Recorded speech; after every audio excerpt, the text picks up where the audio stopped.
സങ്കീർത്തനം 63-3-4 വാക്യങ്ങൾ. നിന്റെ ദയ ജീവനേക്കാൾ നല്ലതാകുന്നു. എൻ്റെ അധരങ്ങൾ നിന്നെ സ്തുതിക്കും. എൻ്റെ ജീവകാലമൊക്കെയും ഞാൻ അങ്ങനെ നിന്നെ വാഴ്ത്തും. നിന്റെ നാമത്തിൽ ഞാൻ എൻ്റെ കൈകളെ മലർത്തും. ഒന്ന് മറ്റൊന്നിനേക്കാൾ നല്ലതാണെന്ന് പറയണമെങ്കിൽ പല കാര്യങ്ങൾ കൊണ്ട് അത് വലുതും ശ്രേഷ്ഠവുമാകണം. മനുഷ്യനെ സംബന്ധിച്ച് അവൻ ഏറ്റവും വലുതെന്ന് പറയാനുള്ളത് സ്വന്തം പ്രാണൻ തന്നെയാകും. ജീവന്റെ നിലനിൽപ്പിന് വേണ്ടിയാണ് ഓരോ ദിവസവും അവൻ അധ്വാനിക്കുന്നത്.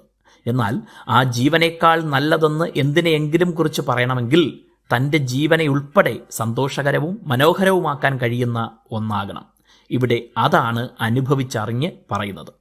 ദൈവത്തിൻ്റെ ദയ എൻ്റെ ജീവനേക്കാൾ നല്ലതാകുന്നു. ജീവനുണ്ടായത് ദൈവത്തിൻ്റെ പദ്ധതിയിലും ദൈവത്തിൽ നിന്നുമാണെന്ന് നാം ആവർത്തിച്ചു കണ്ടു. ഓരോ ജീവന്റെ നിലനിൽപ്പും ദൈവത്തിൻ്റെ കരുതലാണ്. ദൈവത്തിൻ്റെ അടുക്കലാണല്ലോ ജീവന്റെ ഉറവയുള്ളത്. ആ ദൈവം തന്നെ നൽകുന്നതാണ് ജീവനും ദയയും. ഒരാൾ മറ്റൊരാൾക്ക് 2 സമ്മാനങ്ങൾ നൽകിയിട്ട് അതിലേതാണ് കൂടുതൽ നല്ലത് എന്ന് ചോദിച്ചാൽ തൻ്റെ മനസ്സിന് കൂടുതൽ സന്തോഷം നൽകുന്നത്, തനിക്ക് കൂടുതൽ ഉപകാരമുള്ളത് എന്നിങ്ങനെ പല ഘടകങ്ങളെ ആശ്രയിച്ചാകും മറുപടി. ഓരോ വ്യക്തികളെ സംബന്ധിച്ചും അത് വ്യത്യസ്തമാകാം.